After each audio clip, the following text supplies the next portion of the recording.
So we had some interesting developments pop up this week. A little bit of turmoil thrown into the title eliminator tournament for the AEW World title.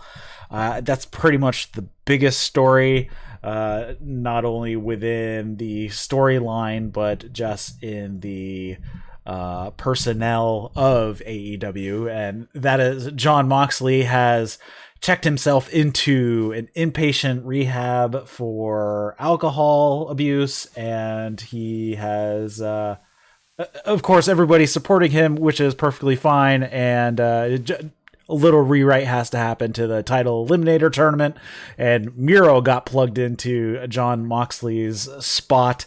So I didn't think Moxley was going to win anyways.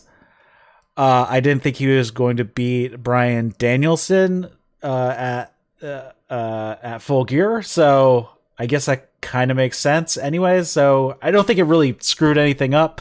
Happy to see him go do what he needs to do to get right.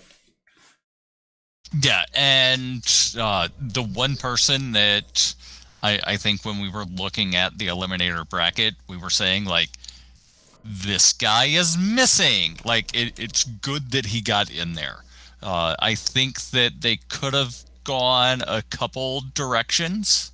I'm not going to say that any of the directions that I had in my head were necessarily better. I think that another option they could have gone with would be Eddie Kingston, where Kingston say, hey, my buddy is out. I'm going to take his spot. And then, of course, everybody else that got eliminated in one of the earlier matches saying, well, no, you can't just reinsert yourself and then have some sort of multi-man match to see who got the spot. But yeah, like, just throwing Miro in there is perfectly acceptable. And he had a hell of a match last night as well. Yeah, that was one of the things I'm like, why isn't he already in the tournament to begin with? Miro, that is. I mean, it makes a lot of sense that Miro would be. He just came off a lengthy TNT title run, and it didn't look like we were going to go back to Miro going after the TNT championship. Of course, all of his promo work has been awesome. Like, some of the best promos in the company have been those little, vignettes with Miro. So I don't know. I don't think they were going back towards the TNT title with him anyways. So, and it made no sense for like somebody like 10 to be in when Miro could have been in the title eliminator. Yeah. So yeah, but I'm glad that one, Mox is getting the help that he needs, and two, we're getting Miro in the finals. Yes. So I mean, we were going to see it eventually anyways, Miro versus Bryan Danielson, and now we just get to see it ahead of time, which is perfectly fine. Bryan Danielson against basically anybody in AEW is going to be awesome. And looking forward to those matches. Like, Bryan Danielson could get probably at least a 3-star match out of anybody on Dark. He could get a 3-star match out of a broom. He could get a 4-star match out of a broom. So that's kind of the biggest 5 story. If it's in Tokyo. The biggest story here is that, but overall, I mean, Rampage, we didn't do a separate show to cover Rampage, so we're just going to kind of breeze through it here because I don't think Rampage was a very newsworthy show.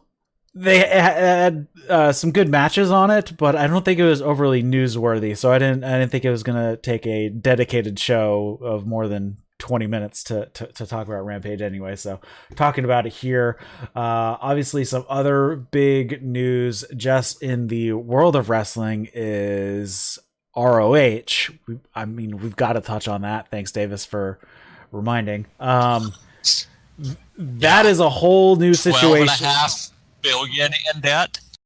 Well, that's Sinclair. So that I didn't know. So those that didn't see that, ROH has released everybody from their contracts. Their contracts will end at the end of the year for those who are still getting paid, but they're allowed to go out and do whatever bookings they want besides the couple that they have to do for ROH.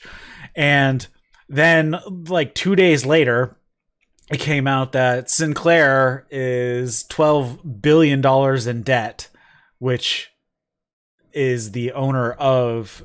They're obviously not... ROH isn't the only thing they own. They own a massive TV channel conglomerate. So that's like 99% of their business. ROH probably doesn't even make up 1% of their business. So not a big deal, but it's the parent company currently of ROH, and they're billions in debt, which is a huge thing. They say they're going to have ROH Final Battle is going to basically close out this current run, and then they're going to take the first quarter of 2022 off and then figure out what they're going to do going from there, coming back around the April, the beginning of April. But who knows if that's actually going to happen, if they're even going to come back. I'm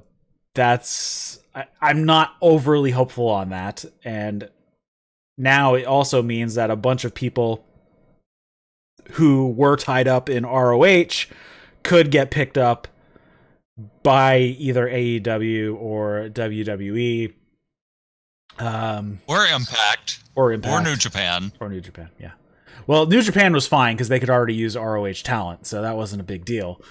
But yeah. Right, but what I'm saying is, like, the former...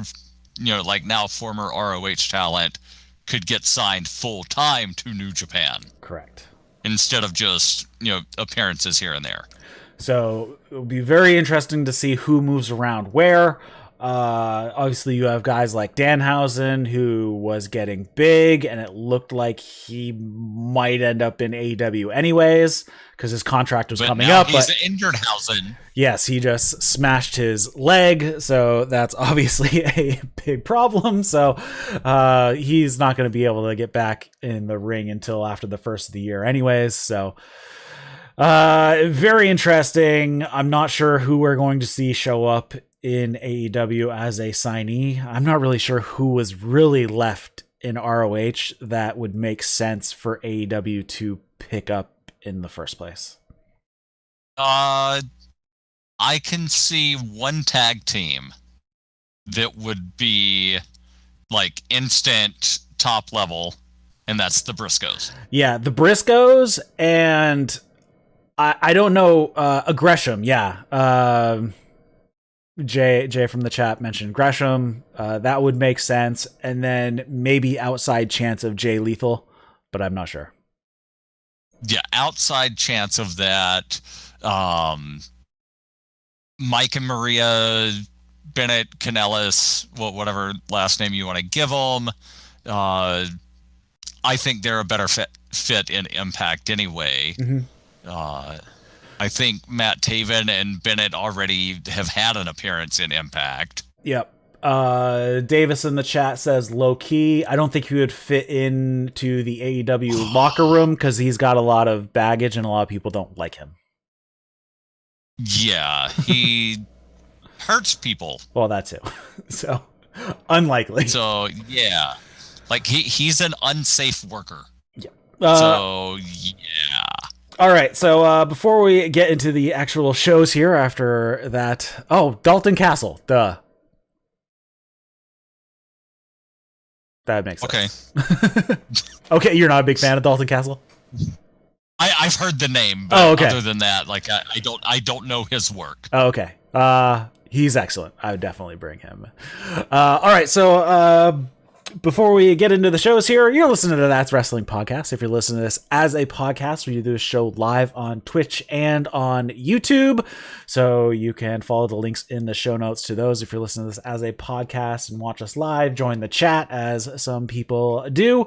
Comments, question, feedback, you can send those to Eric at thatswrestling.com or follow us on Twitter at That's Wrestling 1 with the number 1, and you can come hang out in our Discord. Link is in the show notes for that as well. And with me tonight, I have Darryl W. Perry. You can find him on the Twitter at Darryl W. Perry. How's it going? Been a week since we talked. Yeah, it's been a week, and Tuesday night I found out that I somehow got myself elected as a ward selectman here in Manchester. So luckily not a lot of duties. It's basically an election administrator type position. But yeah, like I did no campaigning at all on that and wound up getting elected. Well, all right. Good job. Funny how that works sometimes. Right. And we are planning on getting a new golden retriever puppy. I'm pretty sure we talked about it on the show. We had a rescue that we had brought in, but the two of them hated each other and it was not a good fit. So we are now getting a male puppy. We currently have a female golden retriever who is almost 2 years old now, and we're getting the puppy from the same breeder that we got her from, so it's likely going to be a half sibling. So hopefully this will all go well.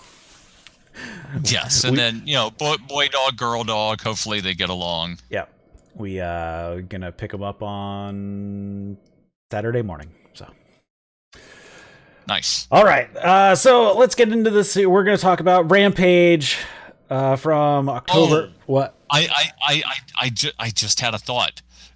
Does the dog have a name yet? Yes, it's going to be named Giles. Okay, because I was going to say, if you don't have a name yet and you get him neutered, you could name your dog Kenny No Balls. I'm not sure my wife would go for that one. So, all right. Well, it can be a nickname. Yeah. We wanted an old timey English name, so Giles is a pretty old timey English name. Yes, it is. So, going to Rampage, October 29th, 2022. They kicked off the show with an excellent match, Bryan Danielson versus Eddie Kingston in the... I don't know how you went a year in the future, but it was not 2022. Did I really say 2022? Holy crap. You did. 2021. Like, I know that's coming up in less than 2 months. All right. But we're not in 2022 yet. All right, so we started with Bryan Danielson and Eddie Kingston. Awesome match. This match was just back and forth. Lots of strikes from both guys. Lots of chops. Danielson, obviously, his chest looked like hamburger meat after this match was over. Danielson was... just attacking all points, and Bryan got beaten down at one point, and he gets thrown outside of the ring, but when he gets back into the ring, he flips off Kingston.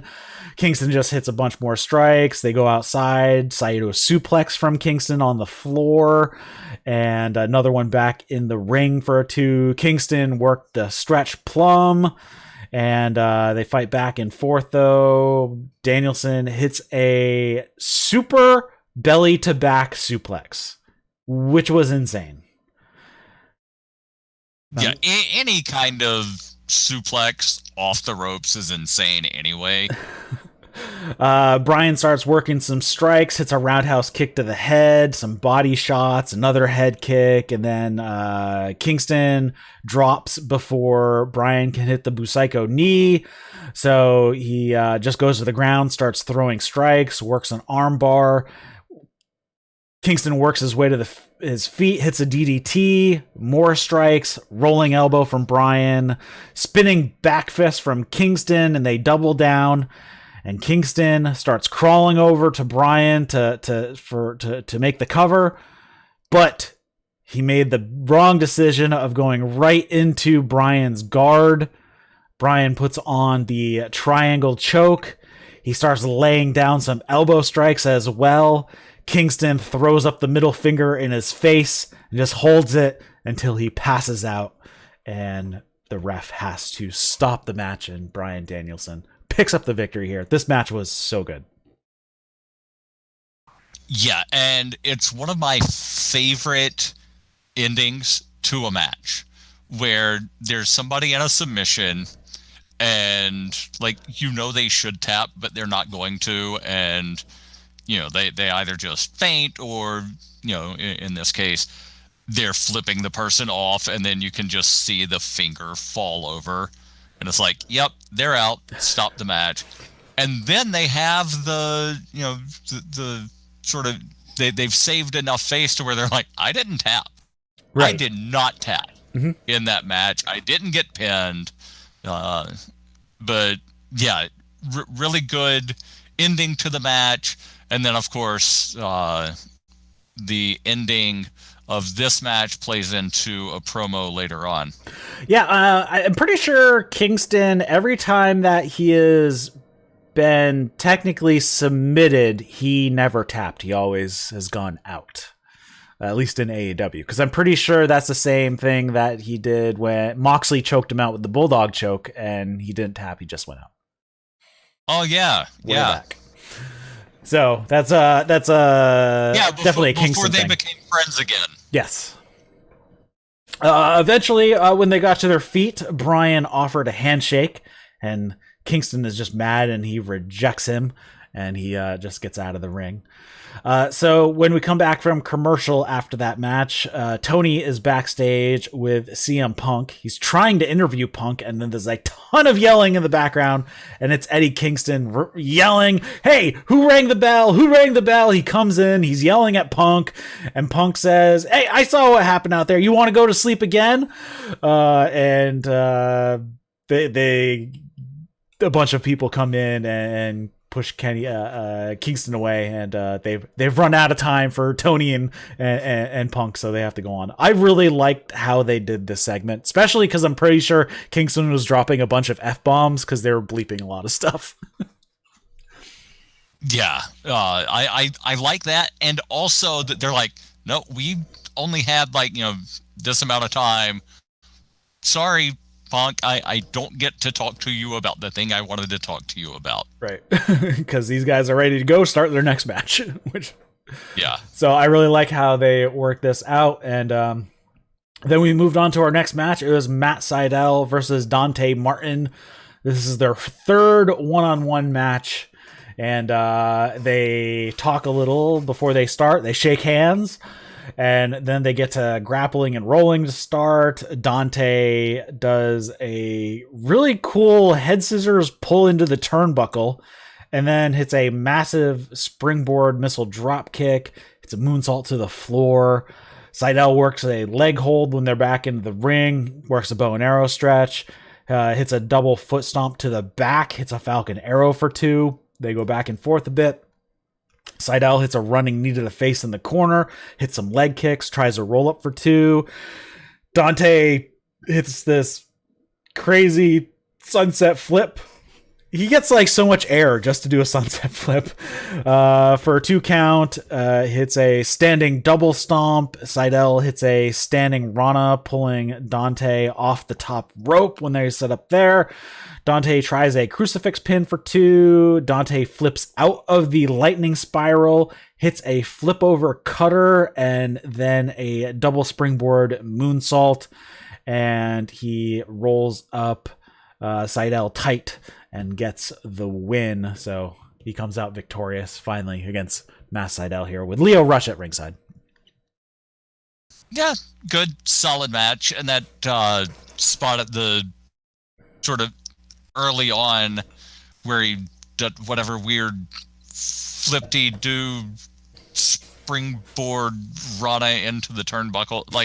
I had to watch that 3 times to figure out what he actually did and where, because it's like he's flipping here, jumping that way, and then Matt Seidel's getting his face rammed into a turnbuckle, and I was like, wait, what? He was going the opposite way. How did this even happen?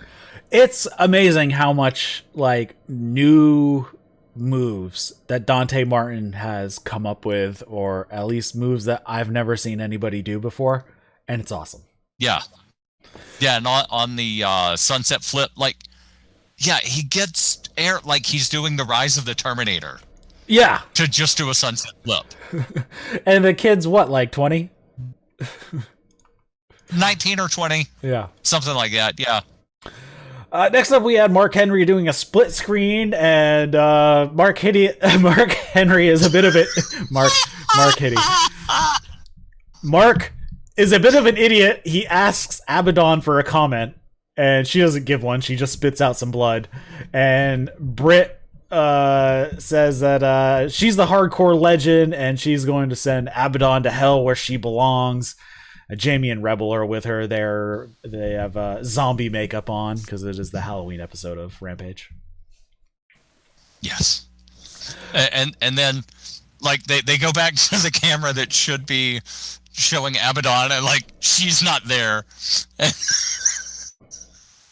and Mark Henry's like, well, I guess we've had enough talk. So we had Abadon and Britt Baker in a no DQ match, and the stipulation was if Abadon won, she would get a title match, and Britt does not want to engage.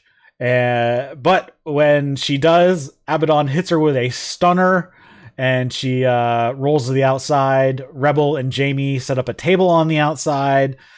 Britt throws a chair into the ring, and we go to commercial. And I have no idea what happened because they actually went to commercial on Fight on this side too, because normally they don't. So Abadon, when they come back, her hand is bleeding like crazy. So I have no idea what she did. Then they come back. Abadon hits a senton on the chair onto Britt. She sets up the chair in the corner, but then Britt gives her a flatliner into the chair. They fight on the apron by the table that was set up. Britt hits a swinging neckbreaker off the apron, and they both bounce off the table. So Britt's like, all right, let's do something else. And she tries a suplex through the table, doesn't break again, but then Abadon basically does the Undertaker sit-up, and this is, again, where I noticed her hands just, like, dripping blood. So I'm wondering if she cut it on the chair or something like that. I'm guessing that's probably what happened. I don't know, but you know those two table spots are going in Botchamania. Yes. Weaken those tables a little bit when you got two gals that are like $130 soaking wet. Yeah, and also remove the metal support. Yes, you got to remove the metal support. Abadon grabs and pours a big bag of thumbtacks in the middle of the ring. They fight over it. Abadon hits Britt with a Uranagi onto the tacks for a 2 count. She slams her onto the tacks again for a 2 count. Britt has a chair, and she puts it around Abadon's neck and gives her a curb stomp. But Abadon gets back up. Britt kicks Abadon in the face, and while she's on her knees, she puts a handful of tacks in her mouth, kicks her in the face again. She goes to put on lockjaw, but Abadon bites her hand, so they work to a standing position while she's biting her hand. Why has nobody done that? Right? As a, like, if somebody's shoving their hand in my mouth, I'm going to bite. I'm not going to just open my mouth wider. Right?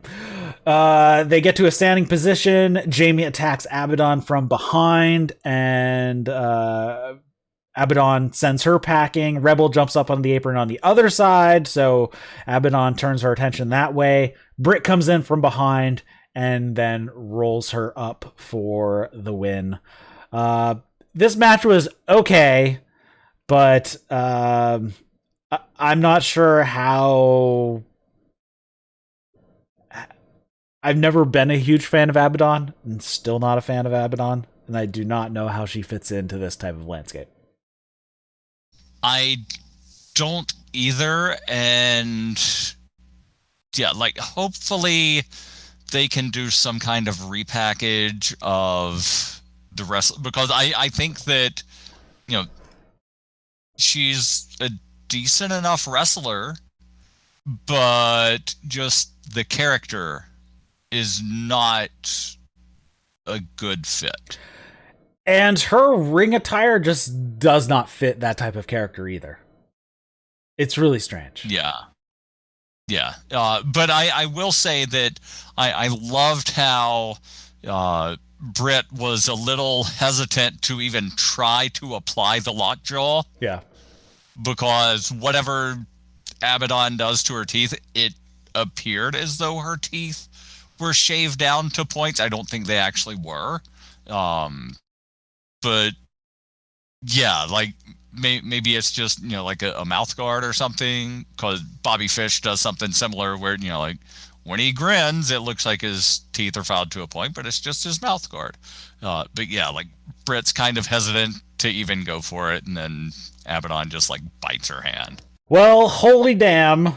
Big news before we get into Rampage. Just put out a couple minutes ago. Frankie Monet, Ember Moon,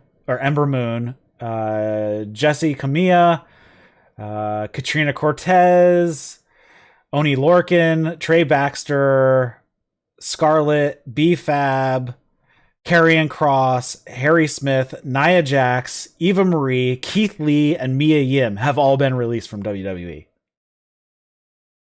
Wait,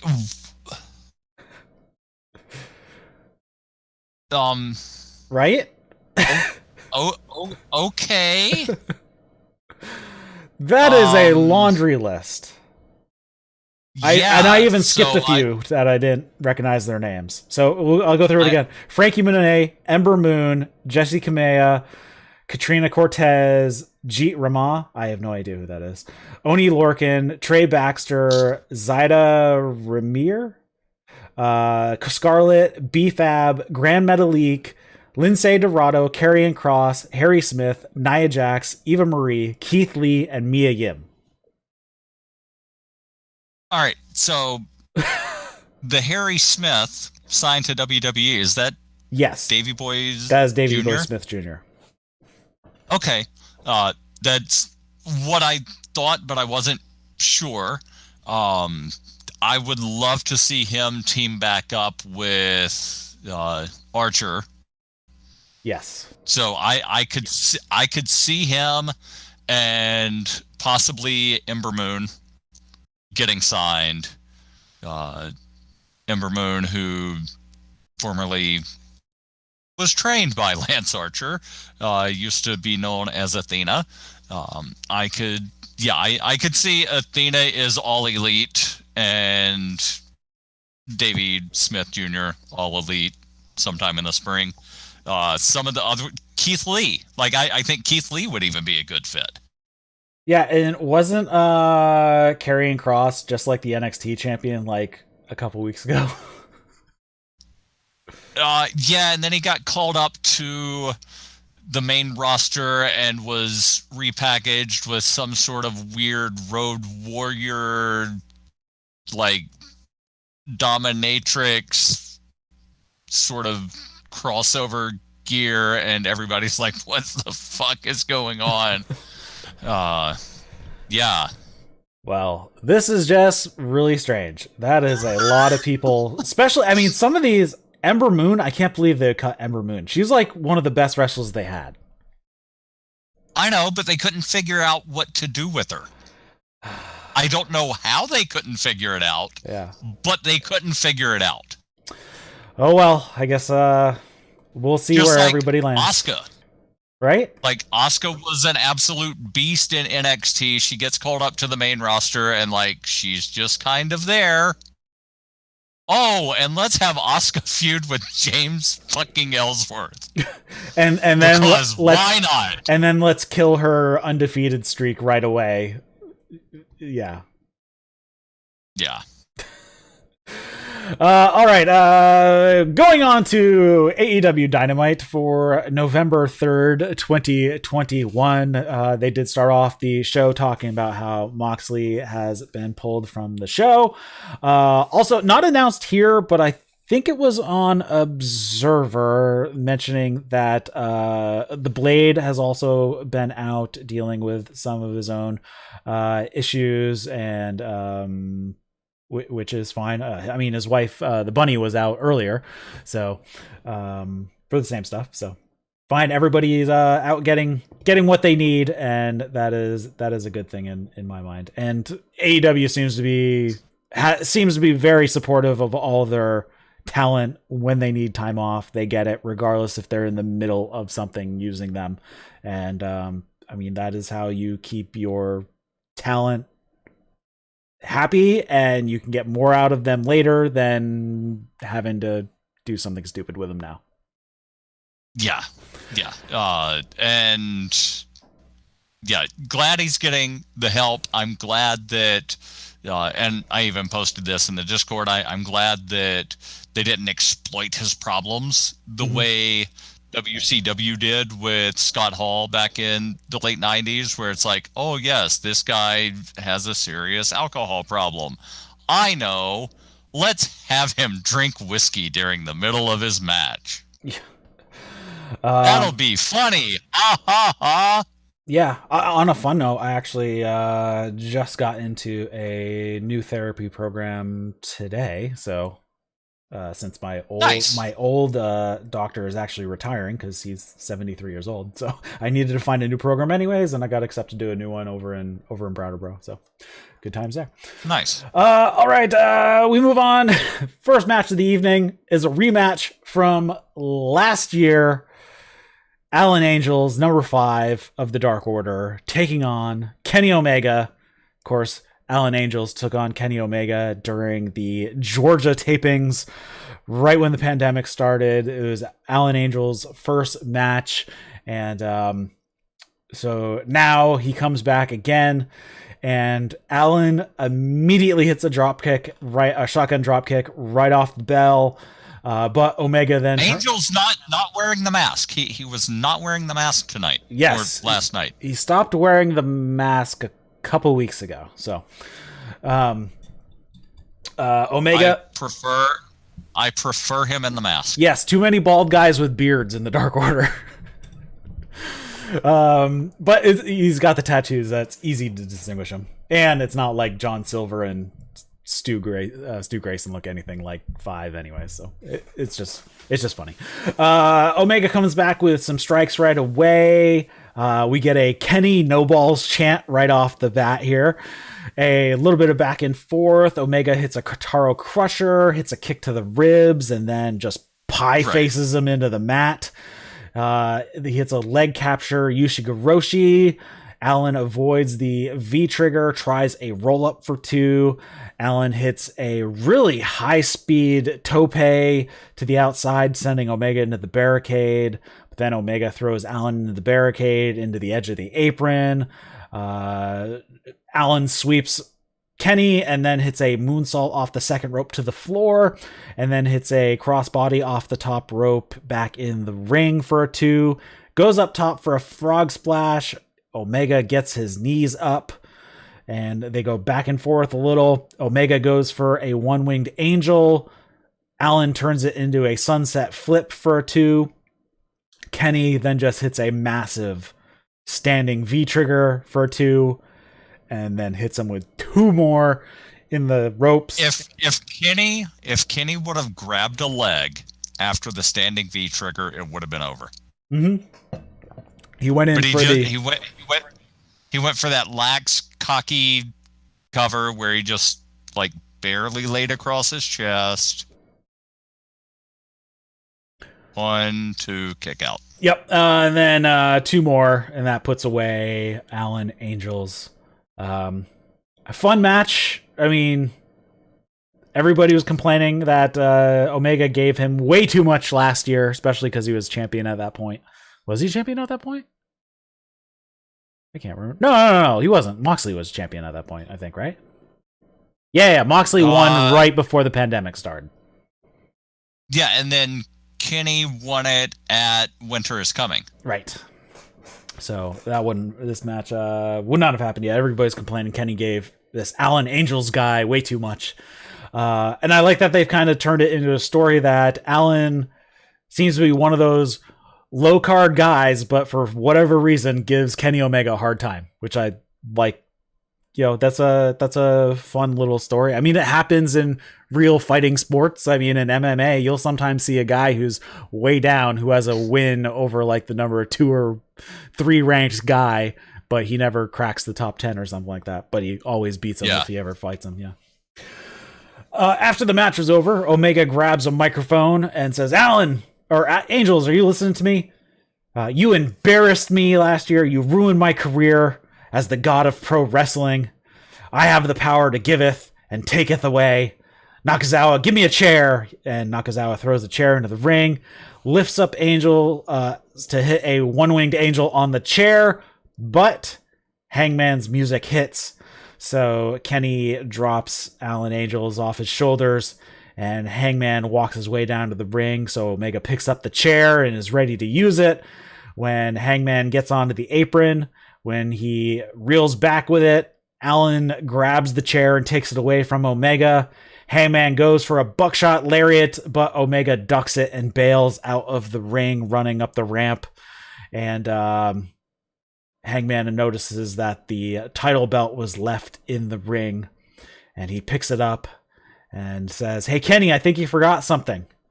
Don't worry, I'll play nice and leave it right here for you. He leaves it on like the apron, and you better hold on tight to that. You got 10 days.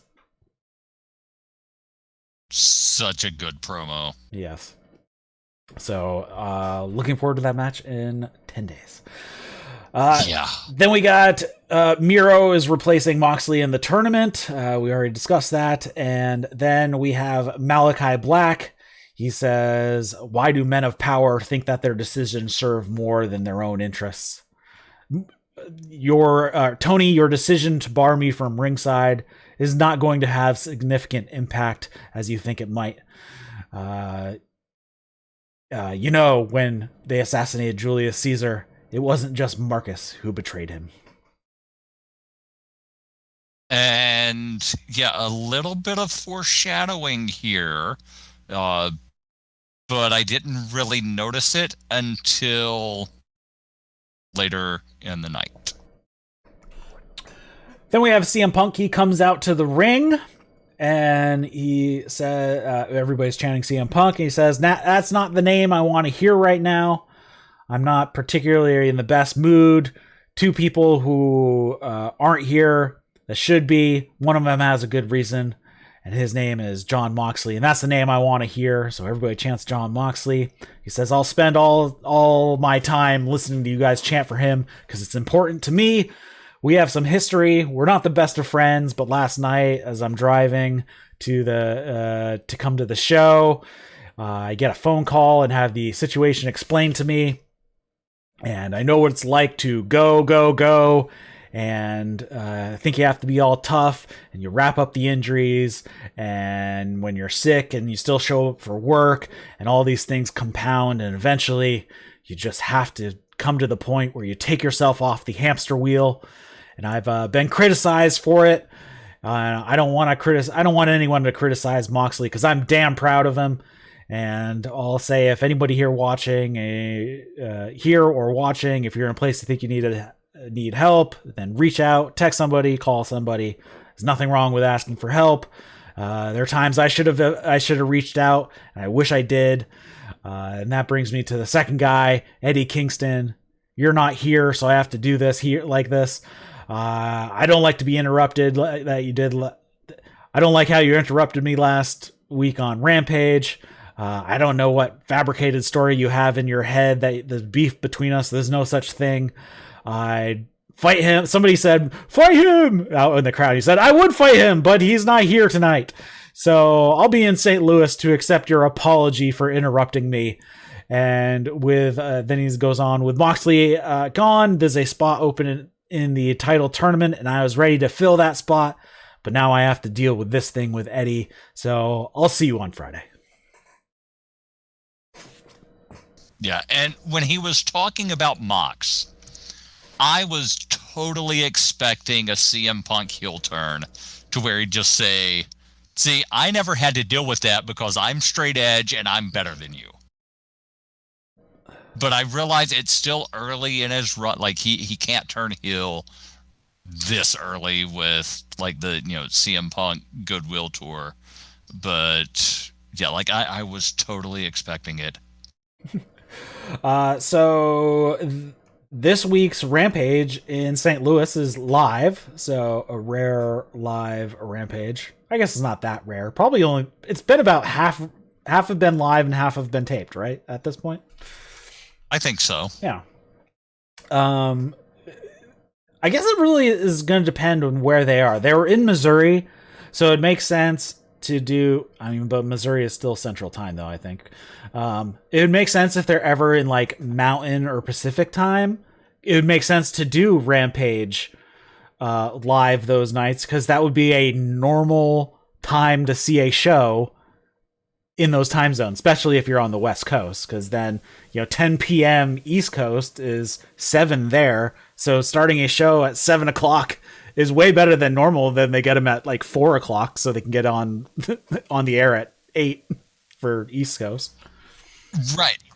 But also remember that they're recording some of the dark, like Dark Elevation, Dark beforehand, sometimes after. There's also probably just some extra dark matches.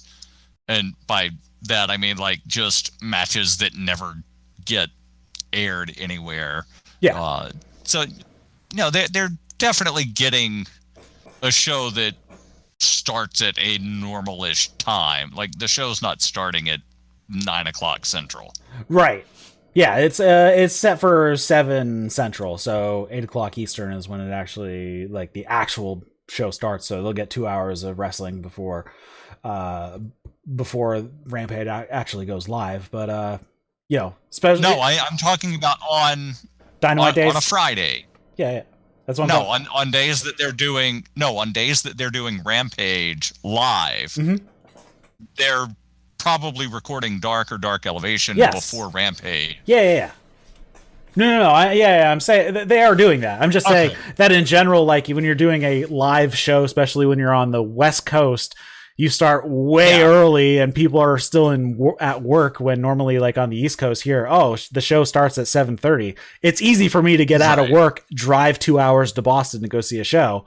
But if I lived in Los Angeles, then it'd be like, the show starts at 4 o'clock in the afternoon. So the East Coast, I've got to leave at lunch, right, so that I can drive to the other side of town, because LA traffic is always horrible. Anyways, then we have a Miro promo. Again, some of the best stuff on the show. Miro says, "My God, I cursed you, I warned you, I threatened you, and I waited patiently, and now the word comes in. The Redeemer, God's forsaken champion, is in the title race all of a sudden. Is this you trying to help me, or are you trying to toy with me? When I look up in anger, do you look down in fear? Because in this tournament, it is you that needs to prove yourself to me, and I need to prove myself to her. So my road home is now clear, and it's going to be paved with skulls of those who dare to stand in front of me. I will be champion. I will forgive. I will be loved, and then you will be forgiven." This is such good stuff. Yeah, and here's the thing. So if he winds up not winning the Eliminator tournament, will he then go after the TNT title? Right. Because I don't think he is going to win. One, I don't think he's going to win the tournament. Two, I don't think he's going to win the world title this early. Correct. So like he's got to go after the TNT title again. Probably Revolution. Or if they do another Winter is Coming this year. Yeah. But Revolution probably makes sense to push it that far. I don't know if they would take it off Sammy and put it back on Miro. Or if they do, I don't think they would do it this early. Right. And then same thing. if, which everybody thinks, this would be a giant swerve if they don't, that Hangman is going to beat Omega and be AEW champion. I don't think you would put Miro in as one of their early challengers to Hangman. I would put Miro way farther out. Unless, and I saw speculated somewhere that, like it would be the ultimate, like, we gave you what you wanted, but now we're taking it away immediately. Have Hangman win at Full Gear and then immediately lose it, just so that he could then go back on the hunt. Yep. I don't think they'll do that. I don't think so either. I think it would be funny as hell, though. Where were we here? Then there's a promo with the Elite, and they're asking about what happened the previous week, and Cole says that was a fluke. That's never going to happen again, because me and the Bucks, we're here. We're going to remind everybody how dangerous we can be. And Nick says, we're tough guys. We're not afraid of anybody. And Christian Cage comes in from the side, and Matt's like, look, don't do anything stupid, or we're just going to kick your ass like we did a couple weeks ago. And then Luchasaurus steps in from the other side, and Matt says, look, we're not here for a fight. Which I love how his tune changed so quick. If you guys need us, we'll be in the office. And they start walking away, and then they turn and attack Christian and Luchasaurus. They brawl out into the area down below the stage, that empty space there. Jungle Boy comes out flying off the stage with a flip dive onto the Bucks. They fight up onto the stage. Christian spears Matt on the stage. He goes to give him a kill switch, but when he turns around, Nick hits him with a super kick. Then Jungle Boy gives Matt a Rana on the ramp. Luchasaurus hits Nick with a choke slam onto Adam Cole on the stage. Jungle Boy puts on the snare trap, and then Christian comes out with a couple of steel chairs and gives Cole a one-man concerto up on the stage. So they leave them laying. The Elite got beaten down pretty good on this one. Yeah, and just an interesting bit of history as to how the concerto became a wrestling move. Was back during the first and second TLC matches, where the Hardys, they were known to use ladders and jump off of them. The Dudleys obviously get the tables. They needed a chair-based move because it was TLC. They needed a chair-based move, and so that's how they came up with Concerto for Edge and Christian, who at the time were brothers and no longer vampires. And then they became cousins and then best friends. The 5-second pose, that was always the best. Yes, it was. Oh, and I let Private Party, when they were feuding with Christian and held him up after basically like knocking him out. They held him up for a 5-second pose. Yes, that was gold. Such good heels. We have a short video of Ruby Soho and Chris Statlander talking up the match between the two of them for the TBS title tournament. It was fine. Nothing huge out of it. Yeah, it was fine. Then we had FTR defending their AAA Tag Team Championships against Aerostar and Samurai Del Sol. They issued an open challenge to any team of luchadors except for the Lucha Brothers. Yes. I've seen Aerostar before because he was in Lucha Underground. I have not seen Samurai Del Sol before. If he was in Lucha Underground, I stopped watching like at the end of the second season. So if he was in the third season, I wanted to see him. But Aerostar is pretty good. He looks so much bigger than I remember him. I remember him being much smaller. But I don't know. I have probably seen him once or twice, but I don't have much recollection. Del Sol and Cash started off. We get some avoidance from Del Sol, who then hits a drop kick to Cash. Dax comes in. He gets hit with a drop kick as well. Aerostar runs in. We get double dives from Aerostar and Del Sol onto FTR. And then back in the ring, FTR is standing. Both of them are standing in the ring. Aerostar goes for a top rope Rana to both of them. FTR catch him, though. They get the heat on Aerostar for quite a while. Tully gets in some free shots as well behind the ref's back. We get a double drop kick to Aerostar when he's in the Tree of Woe.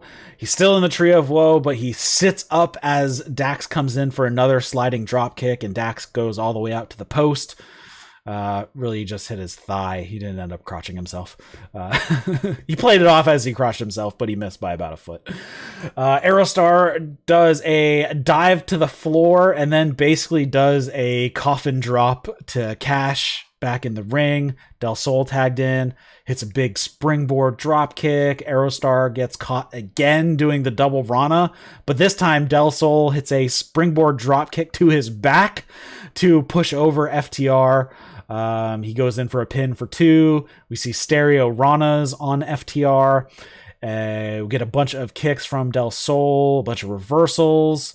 Del Sol hits a sliced bread by running up Dax, which was awesome.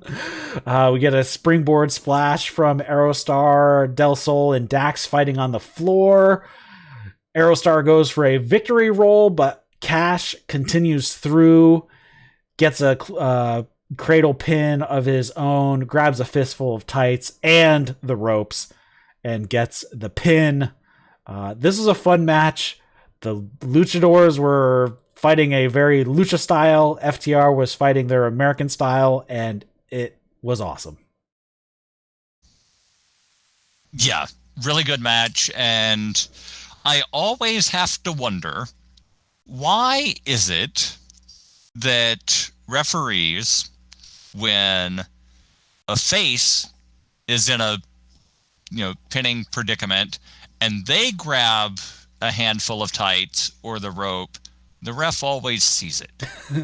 When the heel does either, the ref never looks up and sees it. To be fair, he was positioned correctly, and Cash positioned his body to block both of those things from the ref site. True. So even if he looked up, he wouldn't have seen it. Yeah, I guess I'm just thinking that you should, as an official, position yourself to where you can check both the shoulders are down and that the person isn't doing something against the rules. But I mean, sometimes they get caught. Heels being heels to win a match is always a good way to bring more heat. Yes. One thing I did notice, though, is Aerostar and Del Sol, since they wrestle in Mexico so many times, they went more of the lucha rules. There was one point where Aerostar jumped into the ring and realized, oh, crap, we didn't tag. And they tag while they're already in the ring. Like, he's like 3 feet into the ring when he's like, oh, crap, we didn't. Oh, well. Yeah, I thought I saw that, and then I was like, maybe they're just giving each other a high five. Like, there was that, too, where they did give each other a high five, and he never entered the match. I'm like, that was a tag. Yeah, it was fun. It was fun. Aerostar's pretty cool. I've never seen Del Sol before, but Del Sol is was pretty awesome. That sliced bread while running up the front of Dax was great. I just realized that we need to have a Samurai del Sol versus Fuego del Sol match. Then what about the other? What about two Fuego to Sol? That would be the tag team that's formed after their best of 7. I mean, because right now Fuego del Sol on Dark is teaming with another. I forget what they called him, but it's actually Cody Rhodes in a mask, and he puts concealer over his tattoos, but it's not very good. It's pretty funny. Yeah, I saw something about that, but Cody insists, like, no, that's not me. Yeah. It's pretty funny. Then we have a clip purported from last week. I'm pretty sure it was from last week.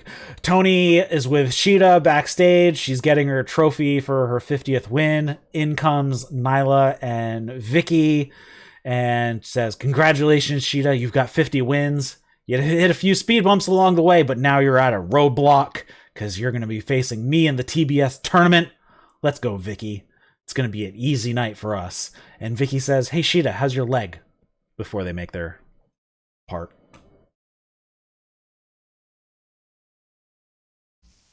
Nothing on it? Yeah, it was fine. It was fine. It was fine. It was fine. Then we have Inner Circle. They come out to the ring. Jericho says, "Hey, Sammy won his match last week for the TNT defeated him, retaining his TNT championship against Ethan Page, which means that in the 10-man street fight, we get to choose the members of American Top Team who will face us."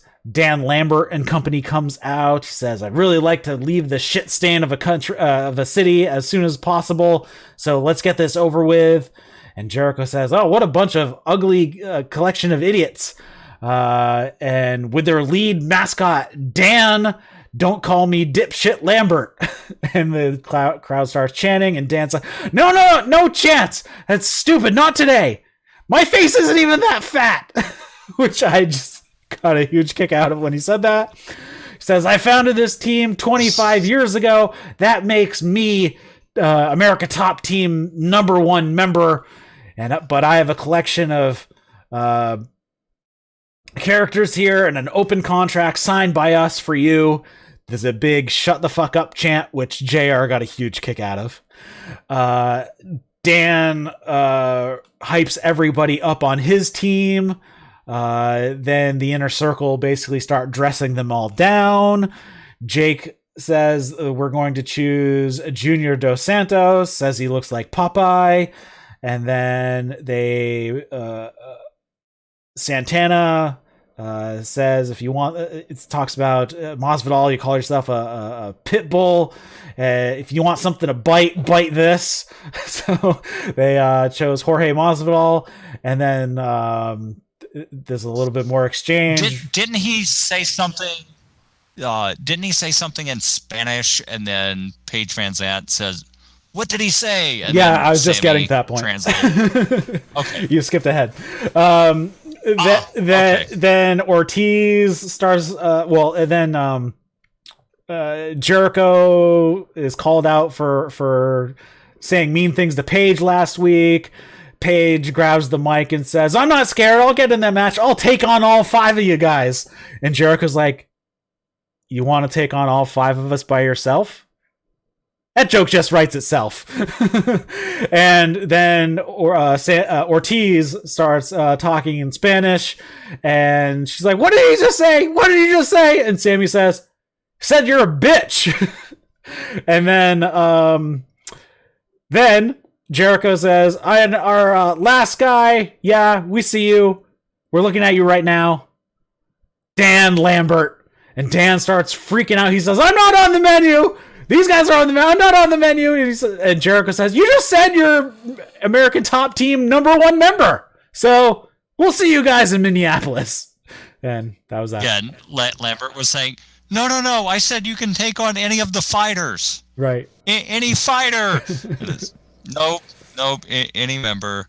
And then Jericho also made the joke about if Paige did take on all 5 members of Inner Circle, she could put it on her OnlyFans. And that got a big reaction from the crowd as well. That got a big reaction from JR, too. He's like, oh! That's so funny. That was good stuff. I wonder if JR even knows what OnlyFans is. I don't know. Maybe. Sure. Excalibur probably explained it to him. Probably. Yeah. That's what I noticed. He went on Urban Dictionary real quick. I noticed you posted somebody was starting an OnlyFans, and I'm like, okay. Deanna Purrazzo. Okay. She's the Impact Knockout champion. Yeah. But if it's anything like Paige's, it's just a lot of bikini shots. Yeah, like Deanna Purrazzo posted it on Twitter. Like, here's the acceptance letter from OnlyFans that she got approved. Yeah. I mean, it doesn't take much to get approved. You can get approved. Yeah. To the show. All right. Then we had Dante Martin, Leo Rush, Matt Seidel. They're backstage with Tony. Lee Moriarty is there as well. Matt congratulates Dante, says it's fine if you want to train with Leo. But Lee Moriarty wants to train with me, and we'll take on you two whenever. Leo says, is that a challenge? Lee, I mean, you're a good wrestler, but you're not as good as my man Dante. We'll accept that challenge. So we're going to get Leo Rush and Dante against Matt Seidel and Lee Moriarty. Should be an interesting one. Should be an interesting match. Did they say if that's on Rampage, Dynamite next week, or Dark? That has not been announced when it's taking place. I'm assuming it's Dynamite. They did not mention anything for next week's Dynamite. They said it's going to be announced on Rampage, so they held off basically everything. Okay. Then we had where oh man, I got back up here. We had Jamie Hayter versus Anna Jay, TBS title tournament. This match was okay. Anna still has the hesitancy issue where she hesitates before she throws something instead of just throwing it and expecting her opponent to be ready for it. Anna takes down. Anna takes. I noticed that as well. Anna takes down Jamie with a shoulder block, headlock takeover, hits a back elbow. Jamie tosses Anna to the outside, and she goes to whip Anna into the barricade, but she reverses it, and Jamie's the one that gets sent into the barricade. Tosses Jamie back into the ring, and as Anna is stepping back into the ring, Jamie kicks her in the side of the head. Jamie works over Anna for a while. Anna comes back with some body shots and a forearm. Jamie just pulls her down by her hair, stomps on the back of her neck, stomps in the corner, and gets some free shots from Britt behind the ref's back, which actually got some boos. So either people really hate Jamie a lot, or they like Anna more than Britt. I'm going with they like Anna more than Britt. Yeah, that's what I'm thinking too. So good on Britt getting boos over somebody finally. And Britt always comes out of the heel tunnel. Mm-hmm. Yes, she is clearly a heel. She just needs to lean more into it. We kind of been waffling a little bit. And it looks like she obviously is continuing to lean more into the heel side. Anna runs Jamie headfirst into the corner a couple times, hits a DDT for 2. Jamie gets out of the Queen Slayer. Anna goes back to it, but then Rebel pulls the ref. Jamie starts backing Anna towards the ropes. Britt grabs Anna's leg, which then frees Jamie. Jamie then hits a big lariat and gets the win. And then they continue the beatdown of Anna after the match. And Ty Conti runs down. She punches them all in the face and then kicks Britt in the face. She hits some mounted strikes until Rebel and Jamie come in to beat her down. And just before Britt is going to curb stomp Ty on the belt, Thunder Rosa's music hits. She runs down to make the save. And I have to say, Ty Conti lays her shit in. She throws those really hard. And I bet it doesn't feel good, but it looks good. Oh, yeah. Yeah. So, Anna, work with Ty on your strikes because she knows how to throw her stuff. So you just need to throw how Ty does. Yeah, and on the hesitancy, it's normally if the opponent is like needing to turn around for something, is when Anna just sort of like she waits for them to turn around before doing it instead of doing it knowing that they'll turn around into it. Yeah, especially when it's going to be dodged or reversed. That's when I notice the hesitancy the most. Because if you're going in and you're going to hit the strike, then just go ahead and do it. You don't really have to wait, just hit them in a safe place. But whenever anybody's going to like duck a punch or something, always it's way delayed. She just needs to throw it and assume that the person's going to duck. Because you kind of have to. Or just, mutter something to make sure. In Japan, they yell the person's name all the time. So just to get their attention. So, I mean, you could do something along those lines. Yes, you could. Next up backstage, we had Jade. She gets a bye in the first round. The TBS because in the TBS tournament because of her undefeated record, and she says, "When I win that title, I'm gonna name it That Bitch Show." The TBS title, That Bitch Show. And JR, when they come back, JR's like, "That's gonna sell like hotcakes." Yeah, put that on a t-shirt. I still don't care about Jade though, and she better not win the TBS tournament.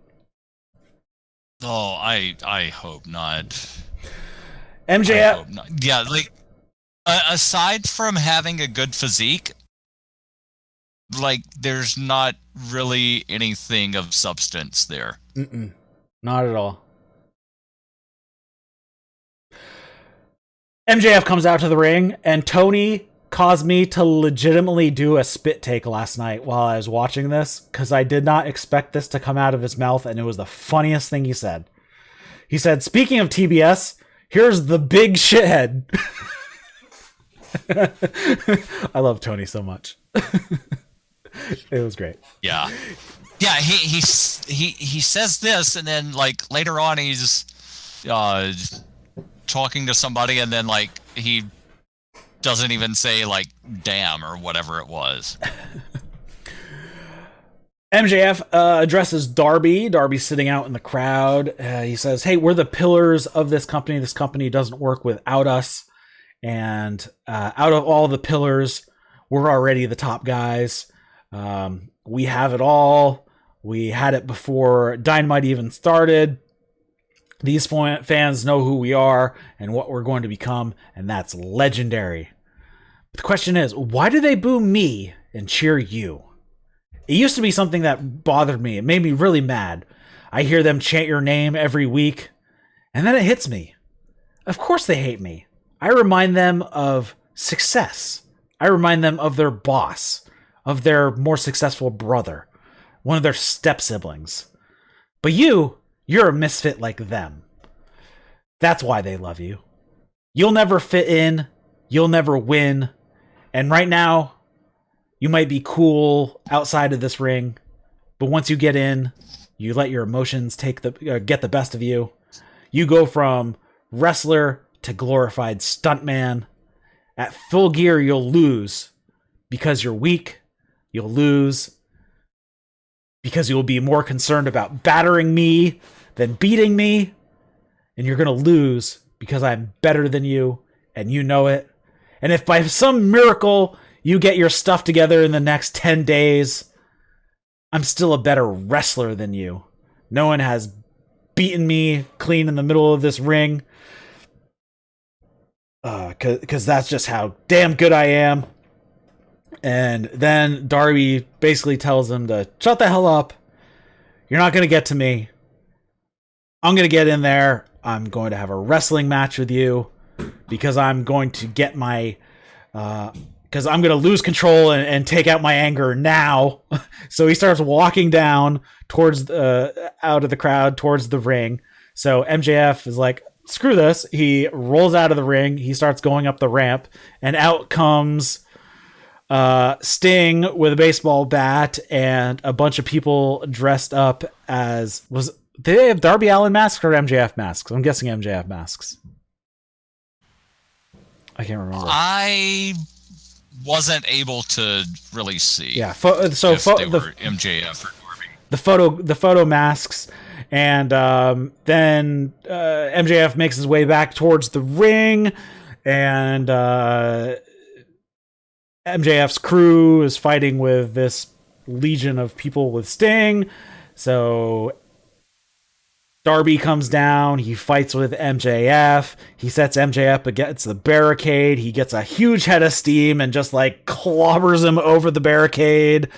And then eventually MJF and he part ways. So good stuff.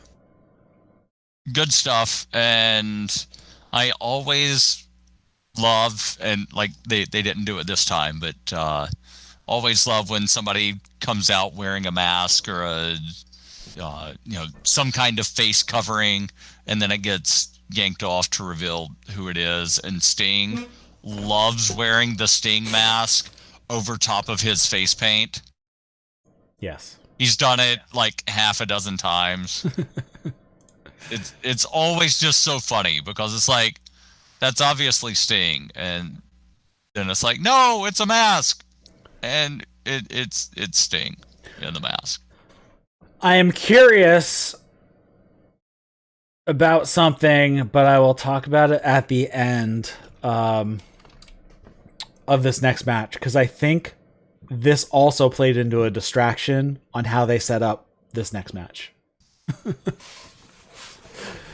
Okay. So we had Andrade El Idolo versus Cody Rhodes. The reception for Cody, bit mixed on the initial come out for Cody. Again, he's being very tone deaf unless they're purposely turning him, and this could be all a giant work, and they know what they're doing. And again, he's wearing the black tights.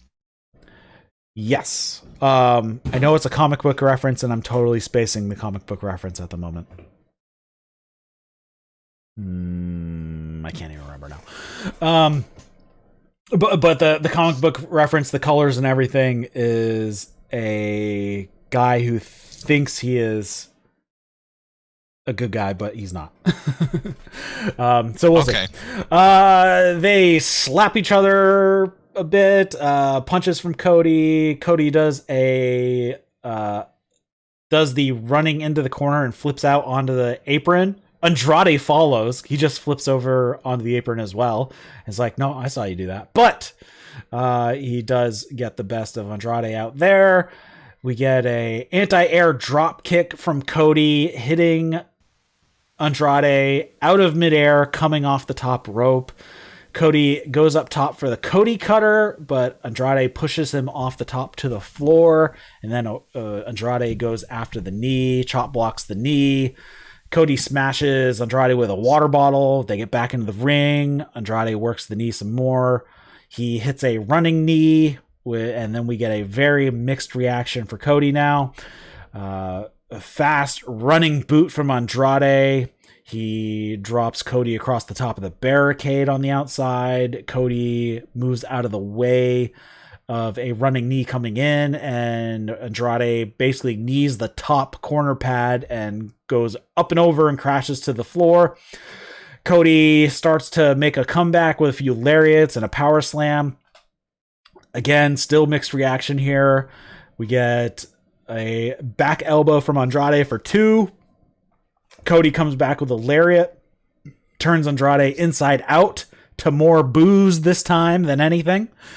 Andrade blocks a crossroads, hits 3 amigos, with the third one being a suplex into the corner with some Eddie chants happening. running. And JR saying, never trust that third amigo. Yeah. Running double knees into the corner from Andrade for 2. Andrade hits a goes for a split-legged moonsault, but then lands on his feet as Cody moved out of the way. Bunch of jabs from Cody, flip-flop and fly. Big boot from Andrade. He blocks a figure 4 from Cody and puts on one of his own. Cody rolls it over to face down. Andrade gets to the ropes.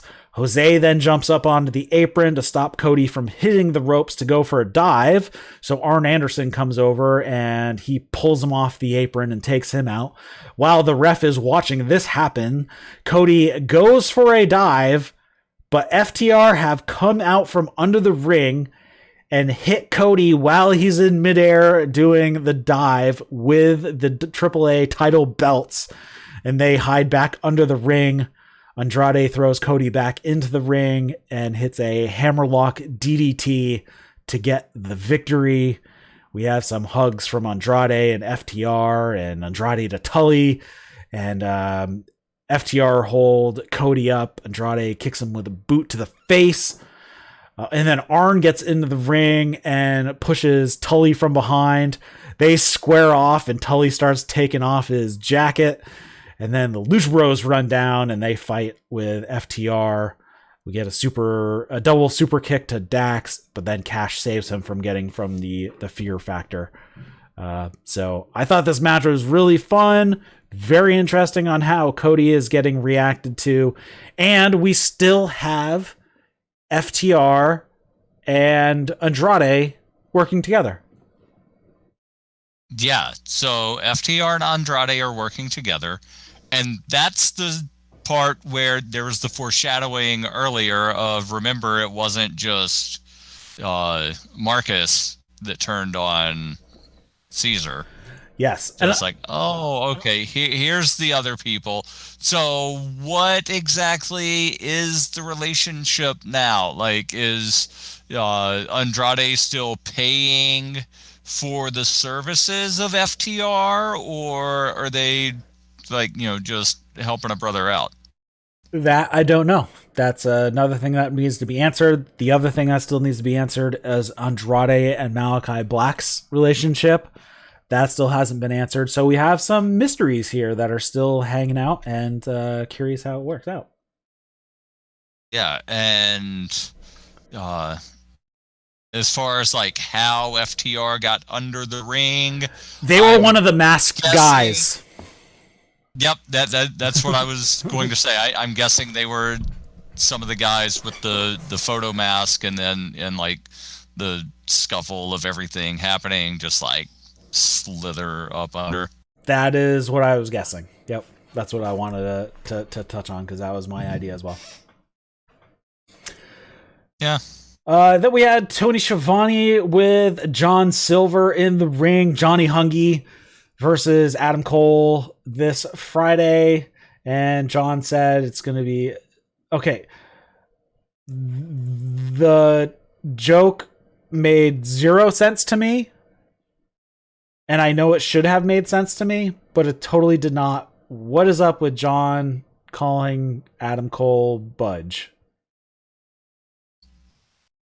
I saw a few brief seconds of a BTE where they were backstage and John Silver was talking to Adam Cole, and instead of saying boom, he was saying budge. Got it. And like, I don't understand, just like the whole Johnny Hungy thing. Like, that started with John Silver being drunk at a party and calling Hangman Hungman, right? And then like, yeah, and then I saw a graphic where, remember last week, the Super Click and Omega dressed up as Ghostbusters. They had that picture up on either Instagram or Twitter where at the bottom, and instead of saying ain't afraid of no ghost, it said ain't afraid of no budge. So I don't know where the budge even came from, but like it's somehow, it's some weird goofy joke between them that just makes no sense, but they're going with it.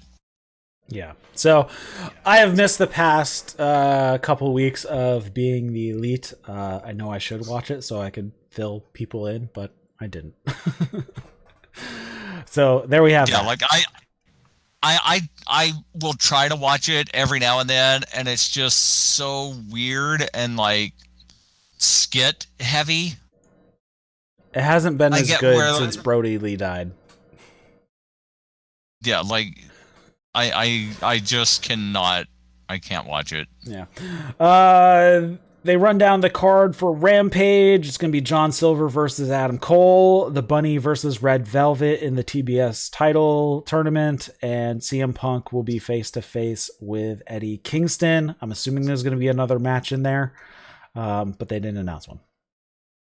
That's 3 matches. Last week they had 3 matches. They said face-to-face. I don't know if that's actually going to be a match. Oh, I thought that I saw somewhere that Kingston answered CM Punk's challenge and they are having a match. Okay, cool. I just didn't see it then. Oh, I just lost my notes. All right, there's a short video. Bunny says that she's going to win the TBS championship and Red doesn't have what it takes. Red Velvet says, I hope she brings me everything she's had. I've already beaten her once, and I'll do it again. So there's that. Bryan Danielson makes his way out to the commentary desk, so he's on commentary for the final match, and that is Miro replacing Jon Moxley versus Orange Cassidy, title eliminator tournament. Orange Cassidy, being the professional that he is still selling his ribs, which nobody ever sells their ribs longer than like 2 days. So good on Orange Cassidy because it makes things more fun. So he's all taped up. He should forever come out in the rib tape. Just like do it forever. That would be pretty funny.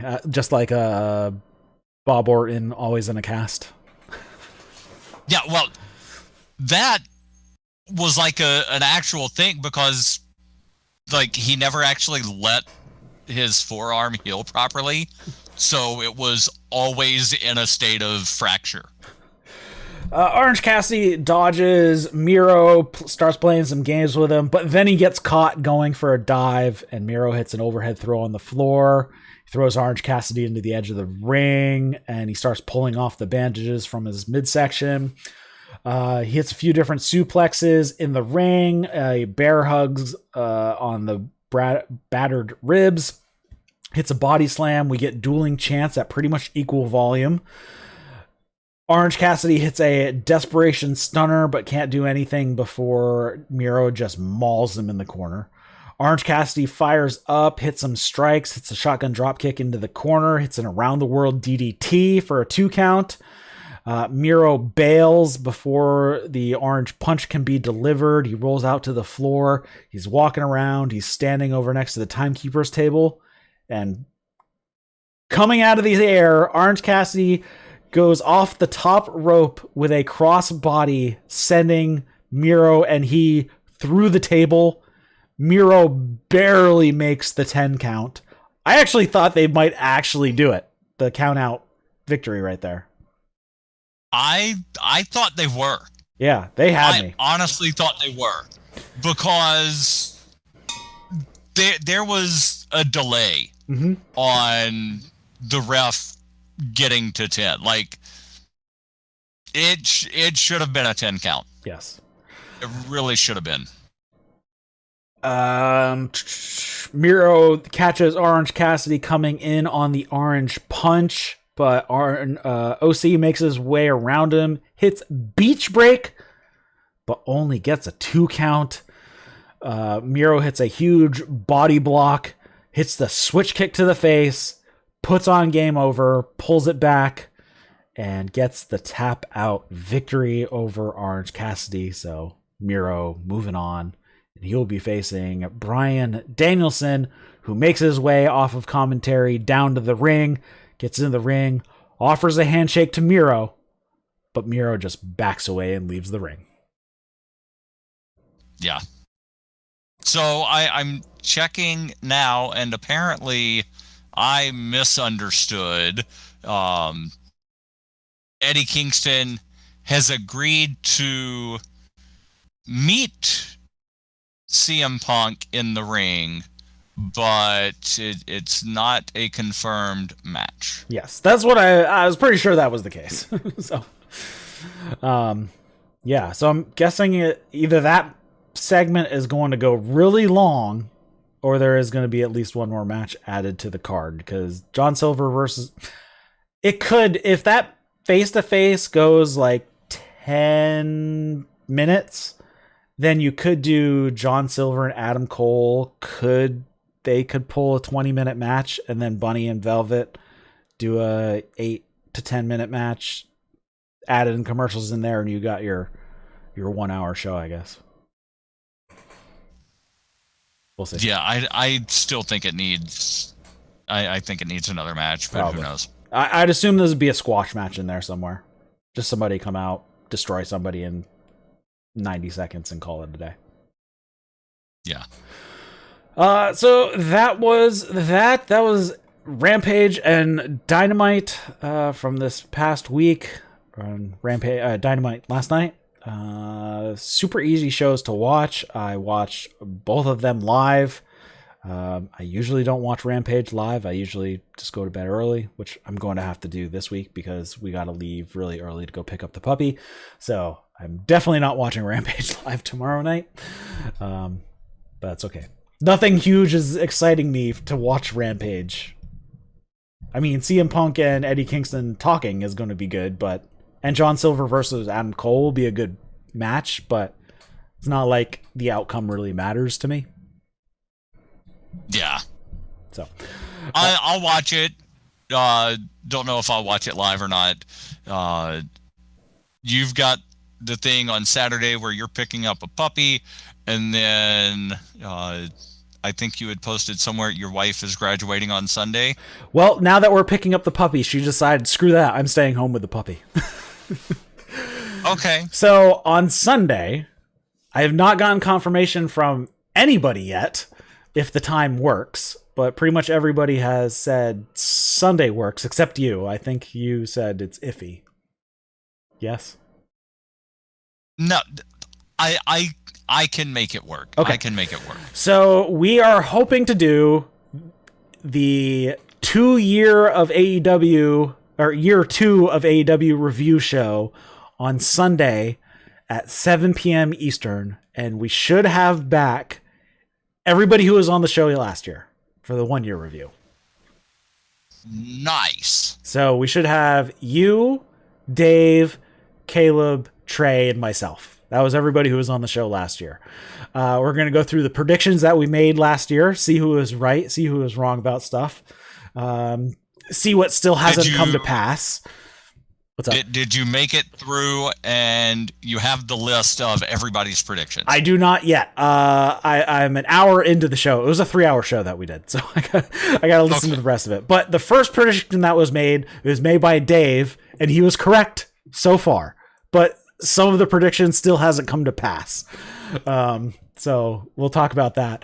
We'll have some other topics that people hopefully will bring up. We have some, there's so much that happened this year. I can't believe that some of the stuff happened in this past year. It feels like it was longer than a year ago. I mean, big things, obviously, Brody Lee passing. That was huge. We have Kenny Omega's title reign. Nobody predicted. Nobody predicted that one. Kenny Omega's title reign happened this year. We have the changes in the TNT Championship. Huge change with Miro versus what he was last year at this time versus what he is now. Yeah. So we have a lot of people who have moved around the card, and should be a very good show. So Sunday at 7 p.m. Eastern, we'll be doing our year 2 in review of AEW. So should be a fun one. Davis says, my prediction, Kenny Omega would be world champ, came true. That's actually one of Dave predicted it was going to be the next champion was going to be Kenny Omega, and the champion after that was going to be Hangman Page, and the champion after that is MJF. So obviously those next two haven't come to pass. We don't know who the next two champions are. Most likely Hangman Page is going to be one. And actually I still stick with that same cadence that he said. So I wouldn't be surprised if MJF would take the belt off of Hangman. But we will see. That will come to pass. Yeah. So that is what we're doing. Also, I don't know when we're going to be doing it because Power Struggle is on Saturday morning. So Trey and I will probably talk Power Struggle probably on Monday. For some reason, I want to say that Power Struggle is not going to have live English commentary. And if that is the case, then it's going to push it off because I'm going to wait for the live commentary anyways. Where is it? The Power Struggle. Yeah. Commentary is just set as Japanese at the moment. English to follow later. So I'm not sure when we'll be covering Power Struggle because I'm going to wait for the English commentary. So probably not till Monday or Tuesday we'll be talking Power Struggle. All right. So. Oh, and I'm just looking through the list here of the people that got released from WWE. Jeet Rama was one of the names that I didn't recognize, and it sounded like you didn't either. Apparently, he's one of the people that got signed to the NXT India. Like, remember when they started, like, oh, we're going to set up developmental territories all over the world and blah, blah, blah. Yep. Yeah, he got signed. He's a guy from India, got signed to a developmental deal. Yep. Was NXT. Yeah. I'm guessing a lot of these people were just on the NXT roster. Yeah. I know some of them were, though, up on the main roster recently. And, like, one of them, I think B-Fab was just brought up, like, 3 weeks ago. Okay. Yeah, I had not heard of B-Fab. Grand Metalik was, I think, one of the few people remaining on 205 Live. Yeah. And May Saruga posted last night that she is here at AEW. So that could be interesting. All right. Interesting. So we're going to wrap it up here. Hopefully we'll see you on Sunday evening. Make sure to follow us on Twitter at That's Wrestling 1. We'll post the links to the videos when we go live for all that fun stuff. If you have any topics that you want us to cover, shoot them my way, either through a tweet or all that fun stuff. Follow the links in the show notes to our YouTube and Twitch channels. Also, the link to our Discord is in there as well. And you can contact me if you would like. Eric at that'swrestling.com. Drop us a review on one of your favorite podcast apps. And follow Darryl at Darryl W. Perry on the Twitter. You can find him in the his stuff in the show notes as well. So, for Darryl W. Perry, my name's Eric LaRoche. You've been watching and listening to That's Wrestling. See you later, guys.